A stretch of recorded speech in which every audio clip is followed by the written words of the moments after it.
Hi friends, welcome to Saju's taste land. എല്ലാവർക്കും പുതിയൊരു വീഡിയോയിലേക്ക് സ്വാഗതം. ഇന്നത്തെ വീഡിയോ എന്ന് പറയുന്നത് നമുക്ക് നമ്മുടെ വീട്ടിൽ തന്നെ തയ്യാറാക്കി എടുക്കാൻ പറ്റുന്ന നല്ലൊരു മരുന്ന് റെസിപ്പിയാണ്. അപ്പോൾ കർക്കിടക മാസമൊക്കെയാണ് വരാനായിട്ട് പോകുന്നത്. അപ്പോൾ നമുക്ക് കർക്കിടകത്തിൽ നമ്മുടെ സന്ധിവേദനകൾക്കും പേശികളുടെ ആരോഗ്യങ്ങൾക്കും അതുപോലെ തന്നെ നടുവേദന, പുറം വേദന എന്ന് വേണ്ട പലവിധ അസുഖങ്ങൾക്കുള്ള നല്ലൊരു മരുന്നാണ് നമ്മൾ തയ്യാറാക്കുന്നത്. അപ്പോൾ ഇത് തയ്യാറാക്കാൻ വേണ്ടിയിട്ട് നമുക്ക് ഒരുപാട് ഇൻഗ്രീഡിയൻസ് ഒന്നും ആവശ്യമായിട്ടില്ല. മെയിനായിട്ടുള്ളത് നമുക്ക് ഉലുവ തന്നെയാണ്. കുറച്ച് ഇൻഗ്രീഡിയൻസ് വെച്ചിട്ടാണ് നമ്മളിത് തയ്യാറാക്കിയെടുക്കുന്നത്. അപ്പോൾ ഇത് തയ്യാറാക്കാൻ വേണ്ടിയിട്ട് നമ്മൾ ആദ്യമായിട്ട് നമുക്ക് വേണ്ടത് ഉലുവയാണെന്ന് പറഞ്ഞല്ലോ. ഉലുവ എന്ന് പറയുന്നത് ഒരുപാട് ആരോഗ്യ ഗുണങ്ങളുള്ളതാണ് ഉലുവയ്ക്ക്. അപ്പോൾ ഞാൻ ഒരു 3 ടേബിൾ സ്പൂണോളം ഉലുവ ഞാൻ ഇതിലേക്ക് എടുക്കുന്നുണ്ട്. അപ്പോൾ നമ്മുടെ വീട്ടിലുള്ള മെമ്പേഴ്സിനനുസരിച്ച് വേണം നമ്മൾ എടുക്കാൻ വേണ്ടിയിട്ട്. ആദ്യം തന്നെ നമുക്കിത് ഒരു പ്രാവശ്യം നല്ലപോലെ ഒന്ന് വാഷ് ചെയ്തെടുക്കാം. അതിനുശേഷം കുറച്ചധികം വെള്ളം ഒഴിച്ചിട്ട് തന്നെ നമ്മളിതൊന്ന് കുതിരാനായിട്ട് മാറ്റി വെക്കണം. അതായത് നമ്മൾ ഈ ഒരു വെള്ളത്തിൽ തന്നെയാണ് ബാക്കിയൊക്കെ നമ്മൾ ചെയ്യണത്. അപ്പോൾ ഒരു അല്പം കൂടി വെള്ളം കൂടി നമുക്കിതിലേക്ക് ഒഴിച്ചിട്ട് നല്ലപോലെ ഒന്ന് കുതിരാനായിട്ട് മാറ്റി വയ്ക്കുക. അപ്പോൾ ഞാൻ രാവിലത്തേക്കൊക്കെയാണ് നമ്മൾ തയ്യാറാക്കണമെന്നുണ്ടെങ്കിൽ ഓവർനൈറ്റിൽ നമുക്കിത് ചെയ്ത് വെക്കാവുന്നതാണ്. ഇനിയിപ്പോൾ വൈകിട്ടത്തേക്കാണ് നമ്മൾ തയ്യാറാക്കണമെന്നുണ്ടെങ്കിൽ രാവിലെ നമുക്ക് ഇതേപോലെ കുതിരാനായിട്ട് മാറ്റി വെച്ചിട്ട് വൈകുന്നേരം നമുക്ക് എടുക്കാവുന്നതാണ് കേട്ടോ. എങ്ങനെയായാലും ഒരു 4-5 മണിക്കൂറെങ്കിലും, ഒരു 6 മണിക്കൂറെങ്കിലുമൊക്കെ നമുക്കിതൊന്ന് നന്നായിട്ട് കുതിരാനായിട്ട് സമയം ആവശ്യമുണ്ട്. അപ്പോഴാണ് നല്ല രീതിയിൽ നമുക്ക് കിട്ടുള്ളൂ.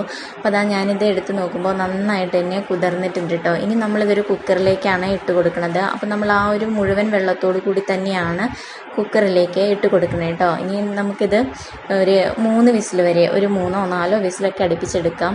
അതുവരെ നമുക്കൊന്ന് വെയിറ്റ് ചെയ്യാം. അപ്പോൾ അതാ നോക്കുമ്പോൾ നല്ല പോലെ തന്നെ വെന്ത് വന്നിട്ടുണ്ട് കേട്ടോ. നന്നായിട്ട് സോഫ്റ്റായി നല്ല പോലെ വെന്ത് വന്നിട്ടുണ്ട്. അപ്പോൾ ഇതേപോലെയാണ് നമുക്ക് കിട്ടേണ്ടത്.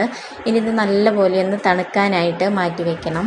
ഇനി വേറൊരു പാത്രത്തിലേക്ക് നമുക്ക് ഒരു 2 ശർക്കര ഞാൻ ഇട്ട് കൊടുത്തിട്ടുണ്ട്. അതിലേക്ക് കുറച്ചധികം തന്നെ വെള്ളം, അതായത് ഒരു 2 കപ്പ് വെള്ളം തന്നെ ഞാനിതിലേക്ക് ചേർത്ത് കൊടുക്കുന്നുണ്ട് കേട്ടോ. ഇനി ഇത് നല്ല പോലെ തന്നെ നമുക്ക് ഒന്ന് ഉരുക്കിയെടുക്കണം.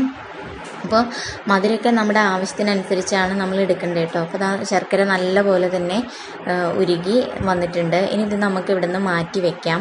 ഇനി ഞാനൊരു മിക്സിയുടെ ജാറിലേക്ക് കുറച്ച് തേങ്ങയാണ് ഇട്ട് കൊടുക്കുന്നത് കേട്ടോ. അപ്പോൾ നല്ല ഫ്രഷ് ആയിട്ടുള്ള തേങ്ങ എടുക്കുകയാണെന്നുണ്ടെങ്കിൽ അതായിരിക്കും ഏറ്റവും നല്ലത്. നമുക്കിതിൻ്റെ പാല് എടുക്കാനുള്ളതാണ്. അപ്പോൾ ഞാൻ ഇതിലേക്ക് ഒഴിച്ചു കൊടുക്കുന്നത് ചെറിയ ചൂടുള്ള വെള്ളമാണ് ഒഴിച്ചു കൊടുക്കുന്നത് കേട്ടോ.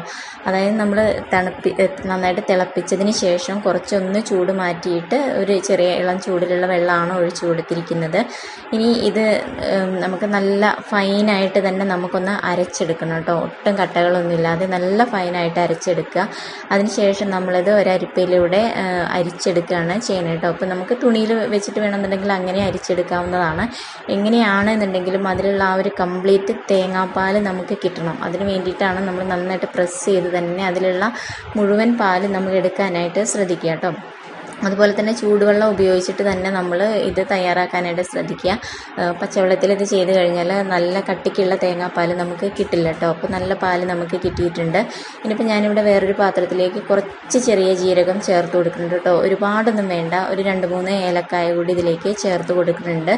എന്നിട്ട് നമുക്കിത് നല്ലപോലെ എന്ന് വെച്ചാൽ ചെറിയ തീയിൽ വെച്ചിട്ട് ചെറുതായിട്ട് ഒന്ന് വറുത്തെടുക്കാനേ പാടുള്ളൂ കേട്ടോ. അങ്ങനെ ഓവറായിട്ട് അങ്ങോട്ട് ഫ്രൈ ആയി പോവരുത്.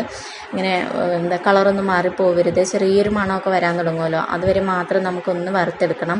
ഇതിലേക്ക് ചെറിയൊരു പീസ് ചുക്ക് കൂടി ഞാൻ ചേർത്ത് കൊടുക്കണം കേട്ടോ. അപ്പോൾ നമ്മുടെ ഇഞ്ചി ഉണക്കി വെച്ചിരുന്നതായിരുന്നു, അതിൽ ചെറിയൊരു പീസ് മാത്രം നമുക്കിതിലേക്ക് ഇട്ട് കൊടുക്കാം കേട്ടോ. അപ്പോൾ ചെറുതായിട്ടൊന്ന് ചൂടാക്കിയെടുക്കേണ്ടത്, അത് നന്നായിട്ട് പൊടിഞ്ഞ് കിട്ടാൻ വേണ്ടിയിട്ടാണ് കേട്ടോ ചെറുതായിട്ടൊന്ന് ചൂടാക്കിയെടുക്കുന്നത്. നല്ലൊരു ഫ്ലേവറൊക്കെയാണ് നമ്മൾ ഇതൊക്കെ ചേർത്തിട്ട് നമ്മൾ ആ ഒരു റെസിപ്പി തയ്യാറാക്കി എടുക്കുമ്പോൾ.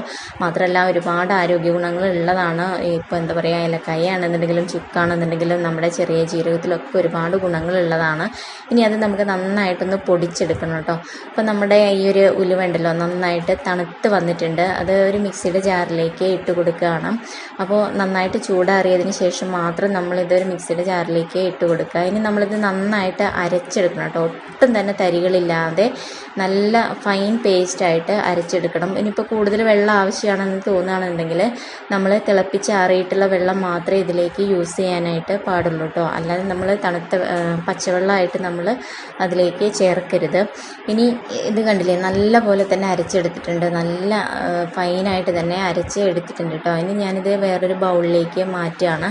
അപ്പോൾ നമ്മളൊരു 3 ടേബിൾ സ്പൂൺ ഉലുവ വെച്ചിട്ടാണ് ഇത് ചെയ്യുന്നത്. പക്ഷേ എന്നിരുന്നാലും ഒരുപാടായിട്ട് നമുക്കിത് തോന്നും കേട്ടോ. അപ്പോൾ നമുക്ക് കുറേ ഉണ്ടാക്കാനായിട്ടുണ്ടാവും. അതായത് ഒരു 4 പേർക്കാണെന്നുണ്ടെങ്കിൽ നമുക്ക് 2 നേരം കഴിക്കാനായിട്ടുള്ള രീതിയിൽ ഇതുണ്ടാവും. അപ്പോൾ കൂടുതലൊക്കെ ഉണ്ടെന്നുണ്ടെങ്കിൽ നമുക്ക് ആവശ്യത്തിനുള്ളത് മാത്രം നമുക്ക് എടുക്കുക. അതിനുശേഷം ബാക്കി നമുക്ക് ഒരു പാത്രത്തിലാക്കിയിട്ട് നമുക്ക് ഫ്രിഡ്ജിൽ സൂക്ഷിച്ച് വെക്കാവുന്നതാണ്. എന്നിട്ട് നമുക്ക് പിന്നീട് നമുക്കത് ഉപയോഗിക്കാവുന്നതാണ് കേട്ടോ. ഇനി നമ്മുടെ ഈ ഒരു ശർക്കരപ്പാനി നമുക്കിതിലേക്ക് ചേർത്ത് കൊടുക്കാം. എന്നിട്ട് നല്ലപോലെ മിക്സ് ചെയ്തിട്ട് എടുക്കണം കേട്ടോ.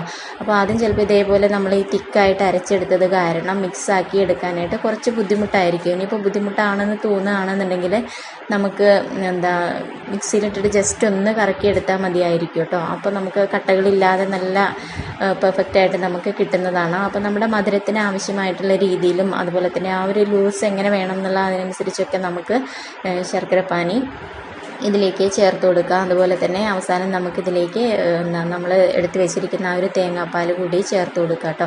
എന്നിട്ട് നല്ലപോലെ മിക്സ് ആക്കിയിട്ട് എടുക്കുക. എന്നിട്ട് നമ്മൾ ഈ പൊടിച്ച് വെച്ചിരിക്കുന്ന ചെറിയ ജീരകവും അതുപോലെ തന്നെ ഏലക്കായും ചുക്കും കൂടി പൊടിച്ചത് അതിലേക്ക് ഇട്ട് കൊടുക്കുക. എന്നിട്ട് നല്ലപോലെ മിക്സ് ചെയ്തിട്ട് എടുക്കുക.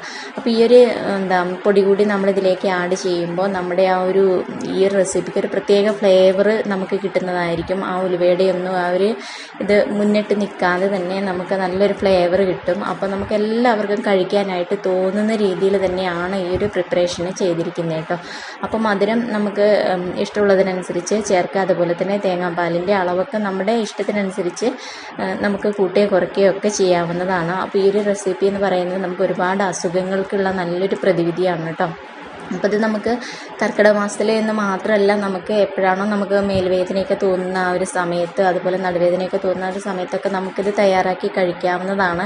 ഇടയ്ക്കൊക്കെ നമുക്കിത് തയ്യാറാക്കി കഴിക്കാവുന്നതാണ് കേട്ടോ. അപ്പോൾ നമ്മൾ കർക്കിടക മാസത്തിലൊക്കെ കഴിക്കുമ്പോൾ ഒരു 3 ദിവസമെങ്കിലും നമ്മളിത് അടുപ്പിച്ച് കഴിക്കാനായിട്ട് ശ്രദ്ധിക്കണം കേട്ടോ. അപ്പോൾ ഇത് എല്ലാവർക്കും ഒരുപോലെ ഇഷ്ടപ്പെടും. കയ്പോ അങ്ങനെയുള്ള കാര്യങ്ങളൊന്നും തന്നെ ഇല്ല, നല്ല ടേസ്റ്റിയാണ്. ശരിക്കും നമുക്കൊരു പായസം കുടിക്കുന്ന രീതിയിൽ തന്നെ നമുക്കിത് കഴിക്കാവുന്നതാണ് കേട്ടോ. അപ്പോൾ കുട്ടികൾക്കാണെന്നുണ്ടെങ്കിൽ നല്ല ഇഷ്ടത്തോടെ കൂടി തന്നെ അവർ കഴിച്ചോളൂ കേട്ടോ. അപ്പോൾ വളരെ സിമ്പിളായിട്ട് നമുക്ക് നമ്മുടെ വീട്ടിൽ തന്നെ ചെയ്തെടുക്കാൻ പറ്റുന്ന നല്ല പ്രതിവിധിയാണ് ഈ ഒരു മരുന്ന് എന്ന് പറയുന്നത് കേട്ടോ. അപ്പോൾ ഈ ഒരു റെസിപ്പി നിങ്ങൾ തീർച്ചയായിട്ടും ഇപ്രാവശ്യം കർക്കിടക മാസത്തിലൊന്ന് ട്രൈ ചെയ്ത് നോക്കൂ. അപ്പോൾ ഈ വീഡിയോ നിങ്ങൾക്ക് ഇഷ്ടമായാൽ ലൈക്ക് ചെയ്യാനും ഷെയർ ചെയ്യാനും അതുപോലെ തന്നെ നിങ്ങളുടെ അഭിപ്രായങ്ങൾ അറിയിക്കാനും മറക്കരുത് കേട്ടോ. അപ്പോൾ കർക്കിടകത്തിൽ കഴിക്കാൻ പറ്റുന്ന നല്ലൊരു കർക്കിടക പൊടിയുടെ റെസിപ്പി കൂടി നമ്മുടെ ചാനലിൽ ഞാൻ അപ്ലോഡ് ചെയ്തിട്ടുണ്ട്. അതുപോലെ ഇതിന് മുന്നേ വേറെയും പല നല്ല നല്ല റെസിപ്പികളൊക്കെ നമ്മൾ ഷെയർ ചെയ്തിട്ടുള്ളതാണ് കേട്ടോ. അപ്പോൾ അതൊക്കെ അറിയാൻ ആഗ്രഹമുള്ളവർക്ക് നമ്മുടെ ചാനലിൽ കയറിയിട്ട് അതൊക്കെ കണ്ടു നോക്കാവുന്നതാണ്. അപ്പോൾ ഇതുവരെ ചാനൽ സബ്സ്ക്രൈബ് ചെയ്യാത്തവരുണ്ടെങ്കിൽ ചാനലൊന്ന് സബ്സ്ക്രൈബ് ചെയ്ത് വെച്ചോളൂ. തൊട്ടടുത്തുള്ള കുഞ്ഞു ബെല്ല് കൂടി ഒന്ന് എനേബിൾ ചെയ്യുകയാണെന്നുണ്ടെങ്കിൽ ഞാനിടുന്ന വീഡിയോസ് എല്ലാം അപ്പം തന്നെ നിങ്ങളുടെ ഫോണിലേക്ക് കിട്ടുന്നതായിരിക്കും.